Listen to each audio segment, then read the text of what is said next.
On le sait tous, les Français ne sont pas très bons en langues étrangères. Et s'il était temps de s'améliorer? Binocle TV vous a trouvé le bon plan, les cafés polyglottes. Allez, c'est parti. Hands up if you're down to get down tonight, 'cause it's always a good time. Slept in all my clothes like I didn't care. Hopped into a cab, take me anywhere. I'm in if you're down to get down tonight. Eh bien, ce sont des gens qui viennent tous les mercredis soirs à partir de 20 h en général, qui parlent des langues différentes, aussi bien le langage des malentendants, l'anglais, l'allemand, l'espagnol, qui se réunissent ici. En fait, l'entrée est libre. Moi, je prête simplement l'établissement. Et les gens viennent se réunissent pour parler des langues entre eux. Voilà. Donc on s'est rendu compte que ce concept était intéressant parce qu'il permettait l'amitié interculturelle, toutes générations confondues.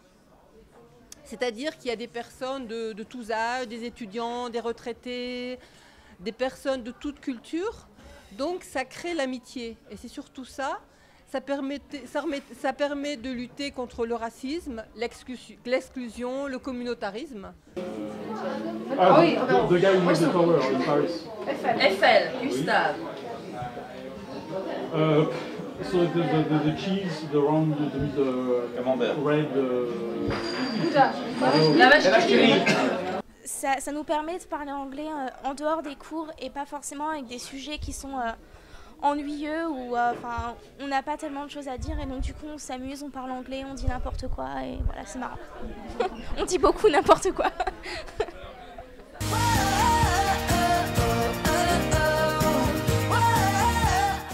Ce qui me surprend toujours, c'est que par le biais du jeu, donc d'un côté ludique, tous les niveaux se marient. Et ça, j'ai vécu dans des pays du Commonwealth, et ça, je trouve ça remarquable. C'est que par la jovialité, chacun a une bonne oreille. Ça permet de vivre la langue anglaise de façon phonétique. Moi, ce que j'aime ici, c'est que c'est informel et on peut rencontrer des gens de manière très détendue et pratiquer les langues étrangères de cette manière. Il n'y a pas de contraintes, c'est ce qui est très agréable. C'est qu'on vient sans réserver, sans payer de cotisation. Et donc, il n'y a pas d'obligation de présence, d'assiduité, heureusement, parce que je serais vraiment mal barré dans ce cas-là. Puis voilà, on rencontre des tas de gens sympathiques qu'on revoit ou qu'on ne revoit pas. Certains d'entre eux deviennent des vrais amis. Il y en a un que j'attends d'ailleurs, qui va arriver d'une minute à l'autre, que j'ai rencontré ici, qui maintenant est devenu un ami de sport, que je vois en dehors, etc. Et puis d'autres aussi. Et ça peut créer des liens très intéressants. Mais la plupart du temps, c'est vrai que ça reste très agréable, mais superficiel. Donc voilà, on vient de passer la soirée dans les cafés polyglottes, un bon moyen pour apprendre les langues étrangères dans une ambiance sympathique, juste pour le prix d'une conso et à 2 pas de la Grand Place. On se retrouve pour un prochain bon plan. See you soon!